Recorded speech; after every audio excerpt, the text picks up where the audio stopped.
Obadiah. And I want to talk a little bit about Obadiah and some of the prophecies against Obadiah, and we don't have a lot of time. You're normally done by 11:15, is that right? Something like that? Okay, well, hang on. We're going to be flying here. All right, so Obadiah. Obadiah is a very difficult book to date. I'm going to date it about 850 BC, but it's a very difficult date because really they don't know exactly when one event that shows up in the book happened, which time. And it has to do with Edom, the country, the nation of Edom, and when they really benefited from the sacking or the siege of Jerusalem. There were a couple of times that happened.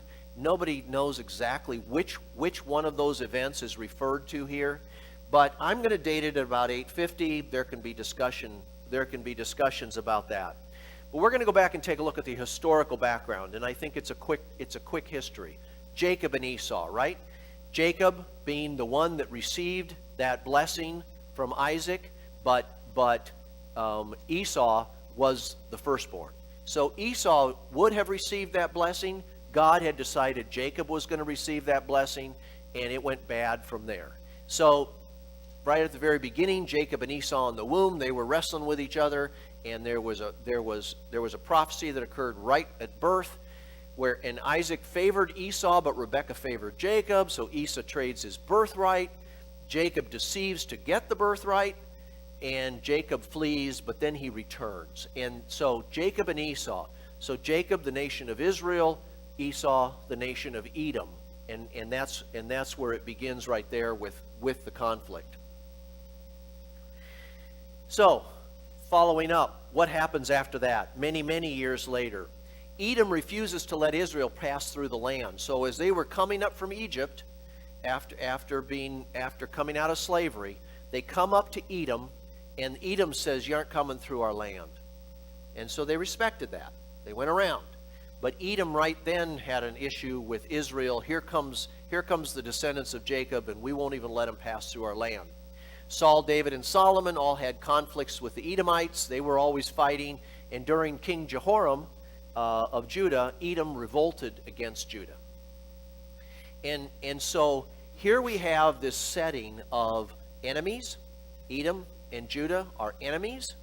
And it all goes back to the beginning with two brothers that fought really fiercely from the beginning, and deceit was in their relationship and all of this.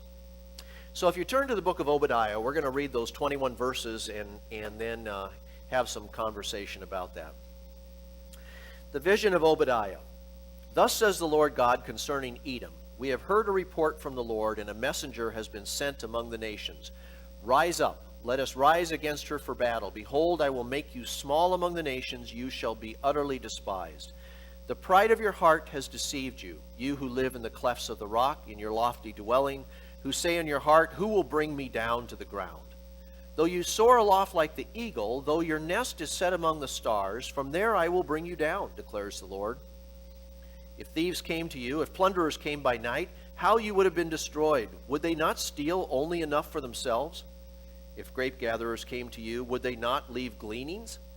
How Esau has been pillaged, his treasures sought out. All your allies have driven you to your border. Those at peace with you have deceived you. They have prevailed against you. Those who eat your bread have set a trap beneath you. You have no understanding. Will I not on that day, declares the Lord, destroy the wise men out of Edom and understanding out of Mount Esau? And your mighty men shall be dismayed, O Teman, so that every man from Mount Esau will be cut off by slaughter. Because of the violence done to your brother Jacob, shame shall cover you, and you shall be cut off forever. On the day that you stood aloof, on the day that strangers carried off his wealth and foreigners entered his gates and cast lots for Jerusalem, you were like one of them. Remember I was telling you about Jerusalem. When did this event happen? This is the one that they're talking about. But do not gloat over the day of your brother, in the day of his misfortune. Do not rejoice over the people of Judah in the day of their ruin. Do not boast in the day of distress. Do not enter the gate of my people in the day of their calamity. Do not gloat over his disaster in the day of his calamity. Do not loot his wealth in the day of his calamity. Do not stand at the crossroads to cut off fugitives. Do not hand over his survivors in the day of distress.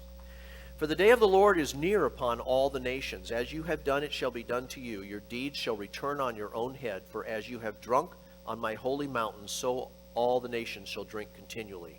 They shall drink and swallow, and shall be as though they had never been. But in Mount Zion there shall be those who escape, and it shall be holy. And the house of Jacob shall possess their own possessions. The house of Jacob shall be a fire, and the house of Joseph a flame, and the house of Esau stubble. They shall burn them and consume them, and there shall be no survivor for the house of Esau, for the Lord has spoken. Those on the Negev shall possess Mount Esau, and those on Shephelah shall possess the land of the Philistines. They shall possess the land of Ephraim and the land of Samaria, and Benjamin shall possess Gilead. The exiles of this host of the people of Israel shall possess the land of the Canaanites as far as Zarephath. And the exiles of Jerusalem who are in Sepharad shall possess the cities of the Negev. Saviors shall go up to Mount Zion to rule Mount Esau, and the kingdom shall be the Lord's. Bad news. Bad news for Edom. So what's the end of Edom? Disappear. No survivors. That's the prophecy that Obadiah delivers to Edom. No survivors. But why? First of all, let's take a look at a map here. It helps me kind of get a visual as to where we're talking. So here sits Edom. Remember I talked about when Israel came out of Egypt, they came down here, they wandered around, they came up to Edom and said, can't pass. So that's they were coming up to cross the Jordan and come into Jericho, and they were told, can't come through Edom. But surrounding the nation of Israel were the Amalekites, the Edomites, the Moabites, the Ammonites, a lot of ites, and up here in Syria, Phoenicians, the Philistines. All of these people surrounded the nation of Israel, and Edom was one of those. But they were down in this area down here. So we'll come back to this. We'll have a little different map here in a second. So, pride's been defined as a failure to accept and perceive the reality of our utter dependence on God. Where do we get that? A failure to accept and perceive the reality of our utter dependence on God. Genesis 3, 4 through 5. By the way, Lonnie, I think, sent out via email a worksheet, and that's kind of how I like to teach. I like to teach off of questions that you go through, and you kind of wrestle with some of these things. So if I were to teach, usually about Wednesday, I send out a worksheet out to Grace Community Church that they can start to process during that week. But this is one of those questions. So Genesis 3, 4 through 5. So it's the serpent looking at Eve and saying, what did God say? You're going to die? No. You're not going to die. Rather, you will be like God. You'll know good from evil. If you eat of that tree, you're not going to die. You will be like God. And that was the temptation. I could be like God. Pride. And this was Edom's sin that Obadiah declares against Edom. Pride. So you read Obadiah 1 through 14, and how was the pride of Edom manifested? And we're going to go through this really fast. Normally not so fast. So these are the verses, and here's the first one. Self-sufficiency. If you go to verses 3 through 4, the pride of your heart has deceived you, you who live in the clefts of the rock, in your lofty dwelling, who say in your heart, who will bring me down to the ground? Though you soar aloft like the eagle, though your nest is set among the stars, from there I will bring you down, declares the Lord. Self-sufficiency. Who's going to bring me down? Now, why would they be so proud? What's this lofty? What's this from the heights? Well, there's reason. It's this. There was the capital of Edom was Petra. And you can go to Petra today. Petra is located in Jordan. And what the unique feature of Petra was that any entrance to this city went through that little narrow canyon. You had to single file walk through there. Well, how hard is that to defend? One at a time, you just pick them off. Nobody's going to just pile up bodies one after another after another. So they were quite smug. They kind of sat there and they said, let's go into this cleft. Let's build our city inside this absolutely impenetrable fortress, and we can kind of say, who can take us down? Well, they built some really nice things in the rocks back in Petra. And you see some of these pictures. I mean, it's pretty magnificent. So this wasn't necessarily built during the time of Obadiah, but later on people then inhabited, and this was a very safe, secure place. Nobody could come and attack us here. Self-sufficient. Remember that definition of pride? It was failure to accept and perceive this reality of our utter dependence upon God, and that was Edom's sin. They did not accept their utter dependence. Rather, they were depending upon the rock. They were depending upon their fortress to protect them. Who could possibly bring us down? The next sin, violence, verse 10. Because of the violence done to your brother Jacob, shame shall cover you, and you shall be cut off forever. Cut off forever. Violence was part of that to Jacob. And that was, of course, the sacking of Jerusalem and all those issues. But then verse 11. On the day that you stood aloof, on the day that strangers carried off his wealth and foreigners entered his gates and cast lots for Jerusalem, you were like one of them.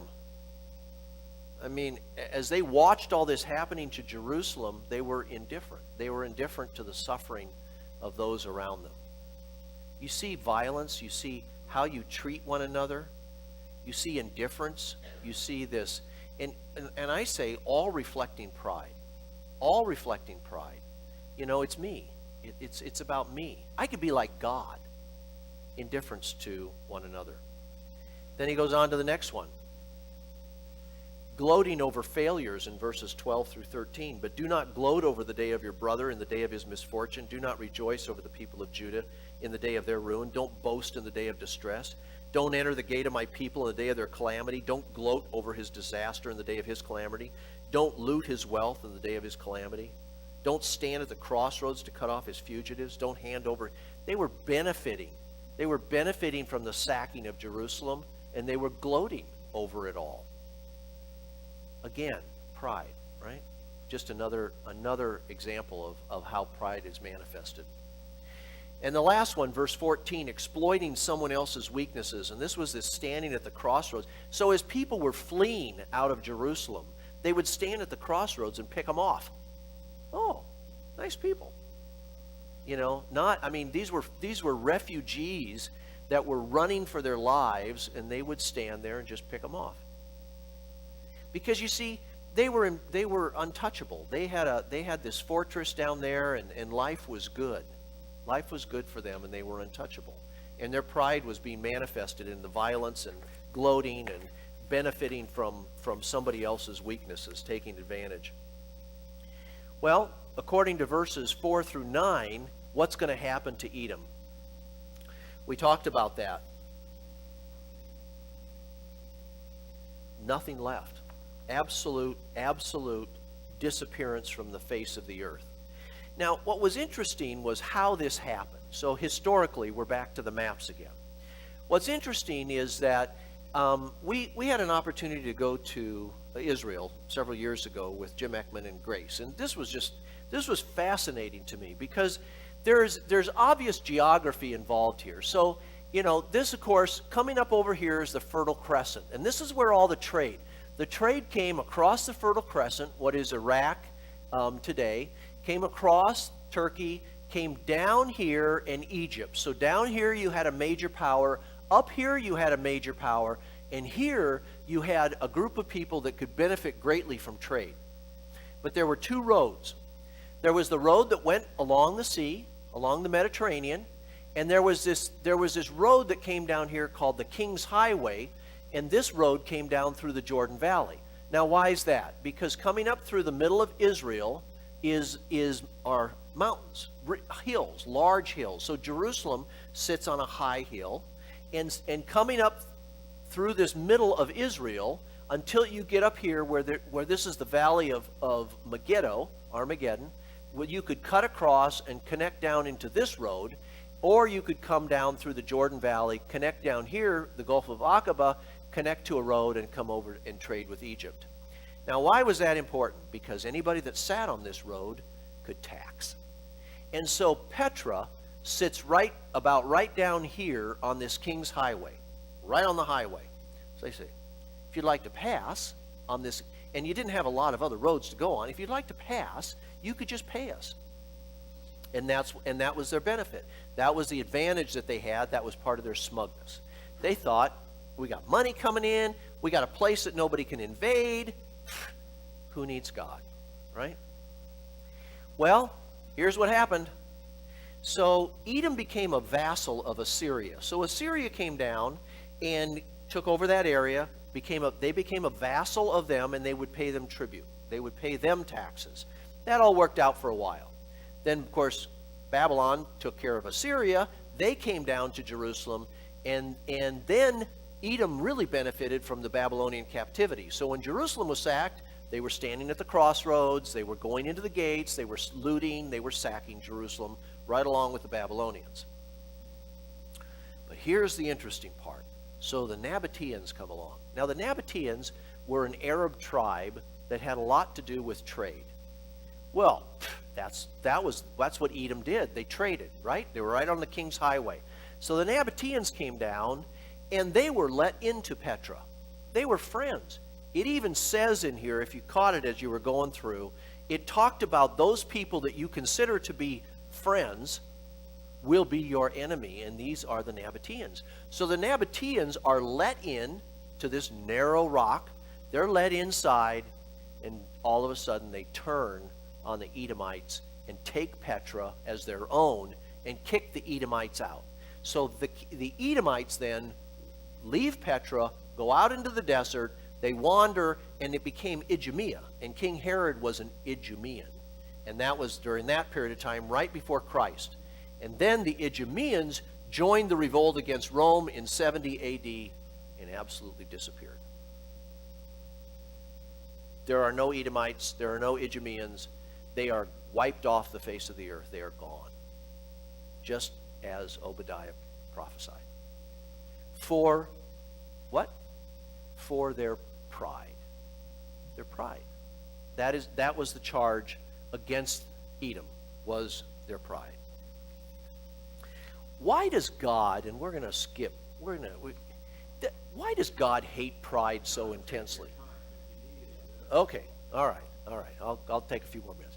Why does God hate pride so intensely? You know, here's what Proverbs 6 says. There are 6 things that the Lord hates, 7 that are an abomination to him. Haughty eyes, a lying tongue, hands that shed innocent blood, a heart that devises wicked plans, feet that make haste to run to evil, false witness who breathes out lies, and one who sows discord among his brothers. But pride, haughty eyes. Why does he hate pride so much? You know, it's when you read the commandments of God, and you see what his standards are, they are a reflection of him. They don't come out of the blue. They're not just picked out of the air. They are a reflection of who God is. He is reflecting his character. Here are my standards. Here is what I hate. I hate pride. I think we find the answer to that question in Exodus 20:4 through 5. This is why he hates pride. You shall not make for yourself a carved image or any likeness of anything that is in heaven above, or that is in the earth beneath, or that is in the water under the earth. You shall not bow down to them or serve them, for I, the Lord your God, am a jealous God, visiting the iniquity of the fathers on the children to the 3rd and 4th generation of those who hate me.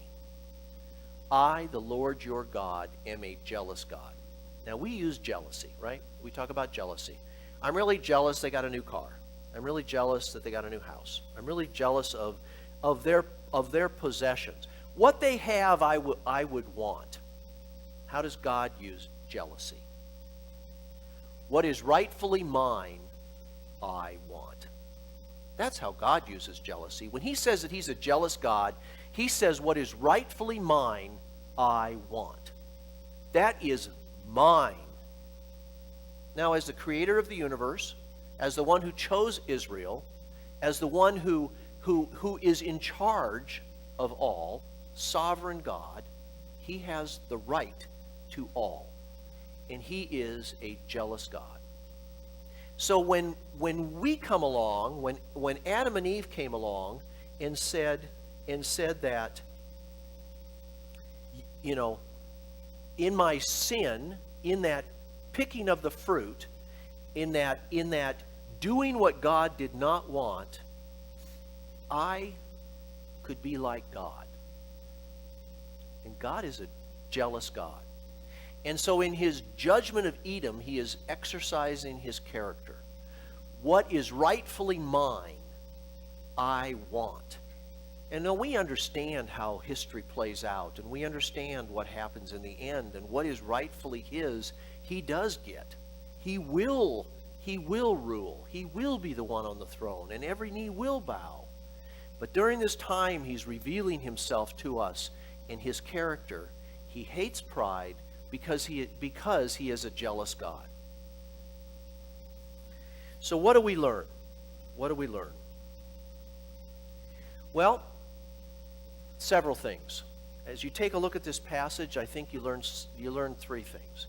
You learn, first of all, that God's going to keep his word. When you read the history of what happened to the Edomites and the prophecies of Obadiah, all of those were fulfilled. They no longer exist. Gone. He will keep his word. Not necessarily today.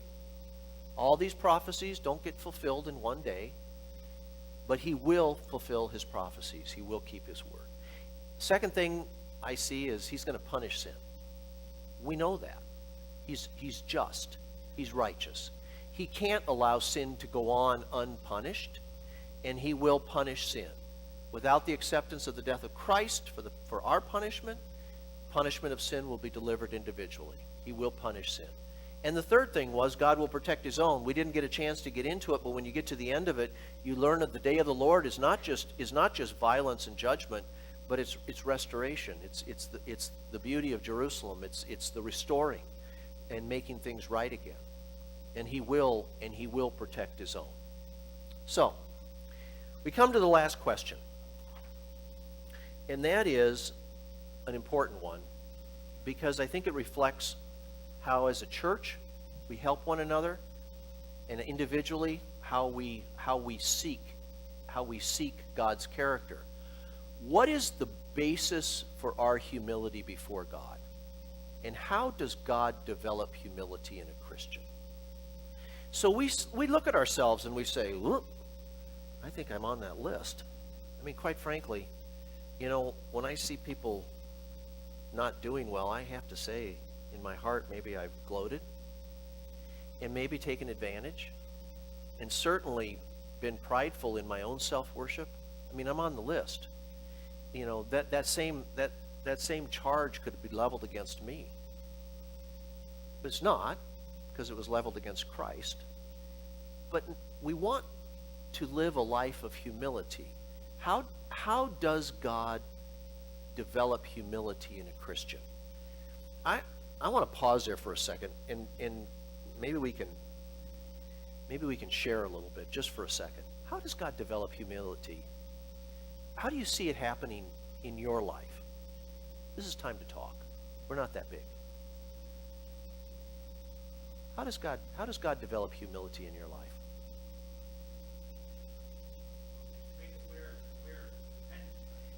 Aware of dependency.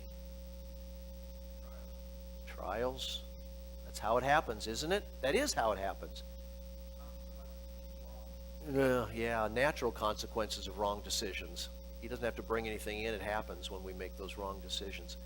But it's those experiences where we realize utter dependency on God at all times, right? It's those times when it's outside of ourselves, we're out of control, we're experiencing difficult things in our life that we are not necessarily creating a new reality, but we are simply acknowledging the reality that we are utterly dependent.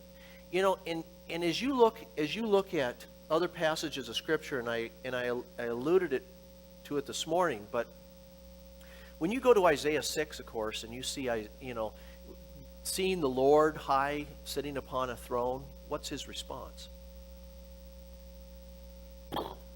Woe is me, I am undone. I'm a man of unclean lips. I mean, I'm a sinner.